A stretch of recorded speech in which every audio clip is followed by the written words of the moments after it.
नमस्कार, सुप्रभात. मी स्वाती गोडसे. आपण पाहताय न्यूज 18 लोकमत. सकाळच्या बातम्यांमध्ये आपल्या सगळ्यांचं स्वागत. स्पीड न्यूज मध्ये घेणार आहोत अनेक महत्त्वाच्या बातम्यांचा वेगवान आढावा.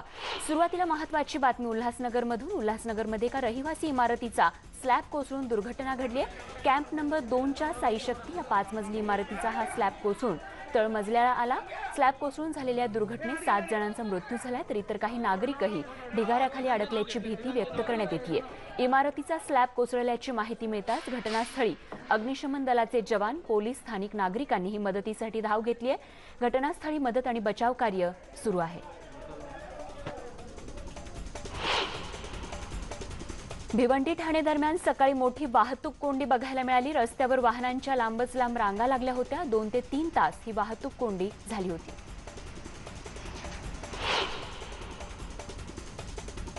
शुक्रवारी राज्यात 20,740 नव्या कोरोनाबाधित रुग्णांची नोंद झाली आहे, तर 31,671 जणांनी कोरोनावर मात केली आहे. त्यामुळे राज्यातील रुग्ण बरे होण्याचं प्रमाण हे 93.24% इतकं झालं. तर राज्यात आज 424 कोरोनाबाधित रुग्णांच्या मृत्यूची देखील शुक्रवारी नोंद करण्यात आली आहे.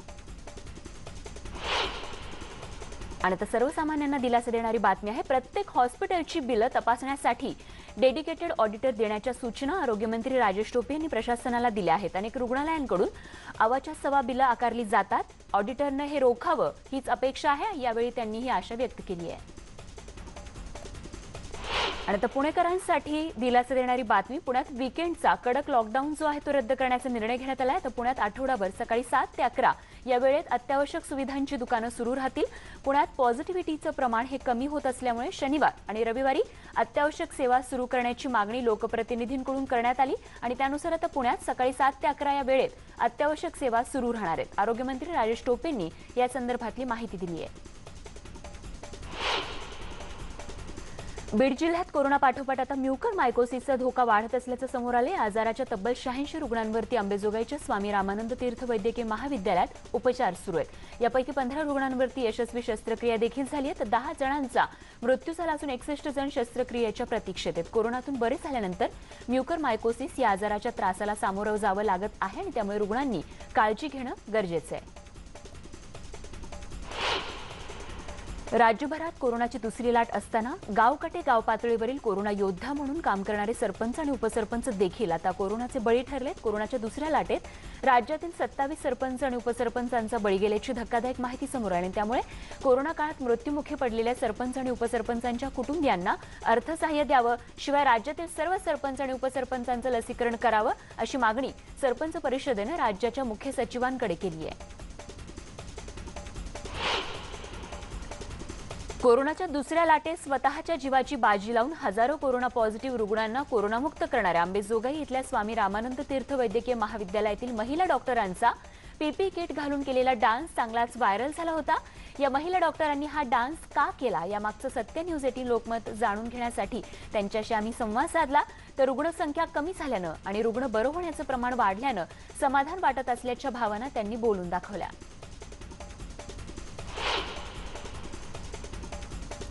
कोरोनातील कोकणामध्ये आलेल्या तोक्ते चक्रीवादळामुळे बाधित झालेल्या नुकसानग्रस्तांना वाढीव दरानं मदत देण्याचा निर्णय गुरुवारी झालेल्या मंत्रिमंडळ बैठकीत घेण्यात आलाय. दरम्यान चक्रीवादळ नुकसान भरपाईबाबत आंबा, नारळ, सुपारी बागायतदार नाराज झालेत. कोकणातील बागायतदारांना सरकारने जाहीर केलेली मदत तुटपुंजी असल्याचं या बागायतदारांनी म्हटलंय. खासदार संभाजीराजे छत्रपती यांनी पत्रकार परिषद घेतली. यावेळी अनेक महत्त्वाच्या मुद्द्यांना त्यांनी भाष्य केलेलं आहे. या मुद्द्यांवरती आणि मराठा समाज हा वंचित समाजाचा घटक आहे, मराठा समाजाला वेठीस धरू नका अशा परखड शब्दांमध्ये त्यांनी सरकारला सुनावलंय. 6 जून नंतर कोविडची काय परिस्थिती आहे हे आम्ही बघणार नाही. आरक्षणासंदर्भात निकाल लागला नाही तर 6 जूनला रायगडावरून पुढची दिशा स्पष्ट करणार असल्याचा इशाराच संभाजीराजेंनी दिलाय. आरक्षणासाठी दिल्लीत गोलमेज परिषद घेणार असून 2 दिवसांचं अधिवेशन घेण्याची मागणी देखील या पत्रकार परिषदेत संभाजीराजे यांनी केली आहे. मुख्यमंत्र्यांनी सर्वपक्षीय बैठक बोलवावी आणि त्यासाठी सर्व प्रमुखांना पत्र पाठवावीत अशी मागणी देखील संभाजीराजेंनी केली आणि त्या बैठकीला आम्हालाही बोलवावं आणि त्या बैठकीत आमच्या प्रश्नांची उत्तरं द्यावीत, शंकांचं निरसन करावं अशी मागणीही संभाजीराजेंनी केली. नवीन पक्षाच्या स्थापनेसंदर्भात त्यांना विचारलं असता बहुजन समाजाची इच्छा असेल तरच नव्या पक्षाचा विचार करू असं सूचक विधान संभाजीराजेंनी केलंय. काँग्रेस पक्षाच्या माध्यमातून पदोन्नतीतील आरक्षणाबाबत महाविकास आघाडीवर दबाव आणून भाग पाडलं पाहिजे असं विधान काँग्रेस आमदार प्रणिती शिंदे यांनी केलंय. काँग्रेस आमदारांच्या व्हिडिओ कॉन्फरन्समध्ये प्रणिती शिंदे या आक्रमक झाल्याचं बघायला मिळालं. त्यांनी आक्रमक भूमिका घेतली. महाविकास आघाडीतील नेत्यांनी काँग्रेसला विश्वासात न घेता GR लागू केल्याचं देखील त्यांनी म्हटलंय. 10वीच्या विद्यार्थ्यांसाठी महत्त्वाची बातमी. 10वीची परीक्षा होणार नाहीये हे आता निश्चित झालंय. तर 10वीचे निकाल हे अंतर्गत मूल्यमापनावरती ठरणार आहेत. जून अखेरीस 10वीचा निकाल जाहीर करण्यात येईल आणि 11वी परप्रवेशासाठी मात्र CET घेण्यात येणार आहे आणि ही CET 10वीच्या अभ्यासक्रमावरती आधारित असेल. शालेय शिक्षण मंत्री वर्षा गायकवाड यांनी आजवरच्या मूल्यमापनाच्या आधारावर विद्यार्थ्यांना गुण देण्याची घोषणा केली खरी, मात्र त्याला आता विरोध केला जातोय. याचिकाकर्ते धनंजय कुलकर्णी यांनी मूल्यमापनाचा पर्याय अमान्य असल्याचं म्हटलंय. शिवाय परीक्षाच घ्या या मागणीवरती ते ठाम असल्याचं देखील कुलकर्णींनी म्हटलंय.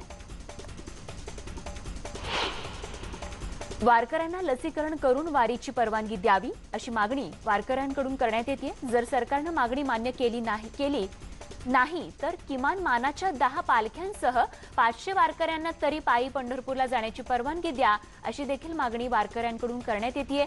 या वारी दरम्यान शासनाच्या सगळ्या अटींचं आम्ही पालन करू अशी हमी देखील वारकऱ्यांनी दिली आहे. 500 नाही तर किमान 200 आणि तेही शक्य नसेल तर किमान 100 जणांना तरी पायी वारी करू द्या अशी कळकळीची विनंती या वारकऱ्यांमार्फत करण्यात येते.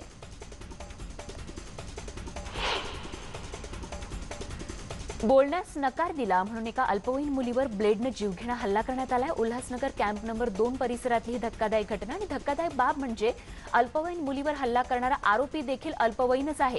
त्यानं या अल्पवयीन मुलीवर ब्लेडनं शरीरावर तिच्या अनेक ठिकाणी वार केले आणि हल्ल्यात ही अल्पवयीन मुलगी जखमी झाली असून तिच्यावर उल्हासनगरच्या मध्यवर्ती रुग्णालयात उपचार सुरू आहेत. या प्रकरणी पोलीस ठाण्यात अल्पवयीन तरुणाविरोधात गुन्हा दाखल करण्यात आला आहे.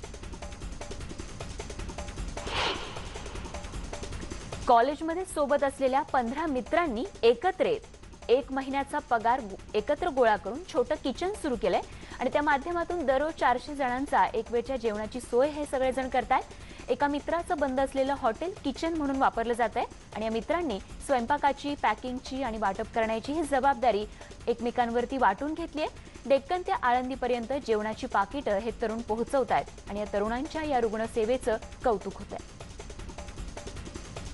आणि तशीच एक सकारात्मक बातमी आहे एका कोरोना योद्ध्याची. कोरोनाच्या दुसऱ्या लाटेत खेडमधील उपविभागीय अधिकारी तथा उपविभागीय दंडाधिकारी अविश कुमार सोनोने कोरोना योद्धा ठरले. सोनोने यांची आई, सासू सासरे, आत्या यांना कोरोनाचा संसर्ग झाला. मात्र अशा परिस्थितीत देखील सोनोने सेवा बजावतच आहेत. सरकारी कोविड केअर सेंटर सुरू करून त्यांनी रुग्णांना बेड मिळवून दिलेत. एकदाही सुट्टी न घेता 24 तास काम करणारे अधिकारी अशी त्यांची ओळख निर्माण झाली आहे. त्यांच्या कामाचं कौतुक होत आहे. भाजप युवा मोर्चा पदाधिकारी मारहाण प्रकरणी कारवाई करण्यात आली आहे. पोलीस उपनिरीक्षकासह 5 कर्मचाऱ्यांना या प्रकरणी निलंबित करण्यात आलंय. पोलीस अधीक्षकांनी ही कारवाई केली. पोलीस उपनिरीक्षक भागवत कदम, पोलीस कर्मचारी सोमनाथ लहानगे, नंदकिशोर ढाकणे, सुमीश सोळंके, महेंद्र भारसाकळे यांना निलंबित करण्यात आलंय. भाजप युवा मोर्चाचे पदाधिकारी शिवराज नारियलवाले यांना पोलिसांनी बेदम मारहाण केल्याचा व्हिडिओ व्हायरल झाल्यानंतर कारवाई करण्याची भाजपसह अनेकांनी मागणी केली होती आणि न्यूज 18 लोकमतच्या बातमीनंतर आता कारवाई करण्यात आली आहे. भाजप युवा मोर्चा सरचिटणीस शिवराज नारियलवाले यांना पोलिसांनी मारहाण केल्याचा हा व्हिडिओ व्हायरल झाला होता आणि या प्रकरणी विरोधी पक्षनेते देवेंद्र फडणवीस यांनी मुख्यमंत्र्यांना पत्रही लिहिलंय.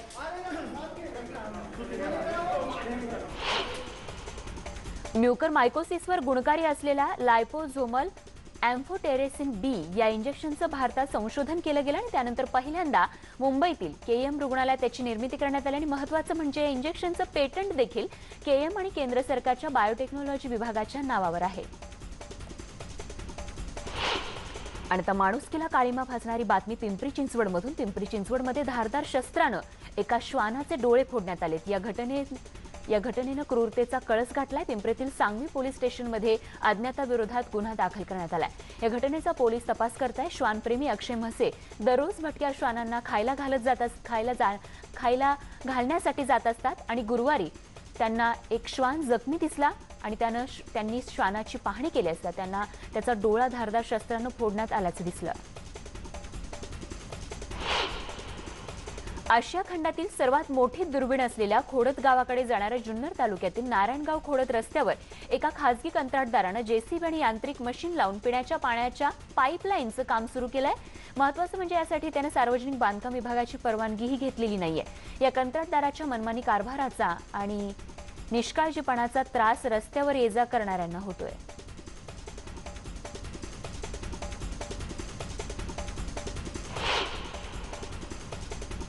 आणि या सगळ्या महत्त्वाच्या बातम्यांसोबतच स्पीड न्यूज या बुलेटिनमध्ये वेळ झाली इथेच थांबण्याची। एक छोटासा ब्रेक घेणार आहोत आणि ब्रेक नंतर पुन्हा काही महत्त्वाच्या बातम्यांसह भेटूयात। बघत रहा न्यूज 18 लोकमत।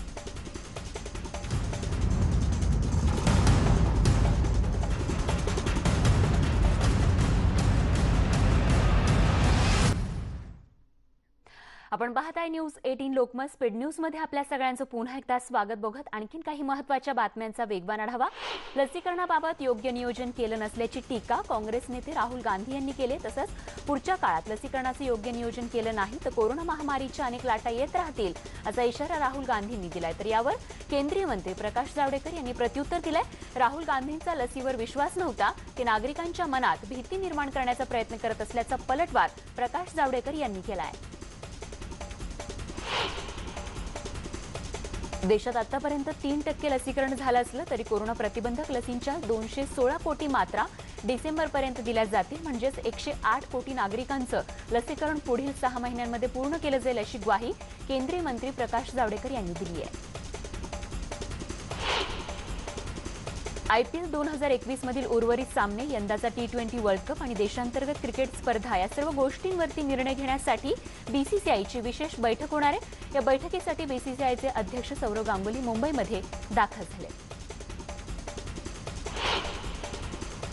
राष्ट्रीय संरक्षण प्रबोधिनी अर्थात NDAच्या 140व्या तुकडीचा दीक्षांत सोहळा पार पडल्यावर आज पासिंग आउट परेड अर्थात संचलन होते। NDAच्या 140व्या तुकडीतून 215 कॅडेट्सनी यशस्वीपणे पदवी शिक्षण प्राप्त केलं आणि ज्यामध्ये मित्र देशातील 18 कॅडेट्स आहेत। लेफ्टनंट जनरल दत्तात्रय शेकटकर दीक्षांत सोहळ्याला प्रमुख पाहुणे म्हणून हजर होते। तर कोरोनाचा प्रादुर्भाव असल्यामुळे मर्यादित लोकांच्या उपस्थितीतच साध्या पद्धतीनं पासिंग आउट परेड मान्यवरांच्या हजेरीत होत आहे।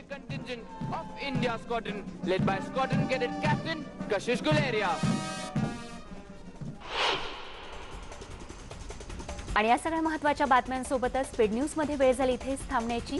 पण जाता जाता एक महत्त्वाची आठवण, मास्क लावा, सुरक्षित रहा, काळजी घ्या। ताज्या बातम्यांसह पुढच्या बुलेटिनमध्ये माझे सहकारी मिलिंद यांच्यासह लगेच भेटतो। बघत रहा न्यूज 18 लोकमत।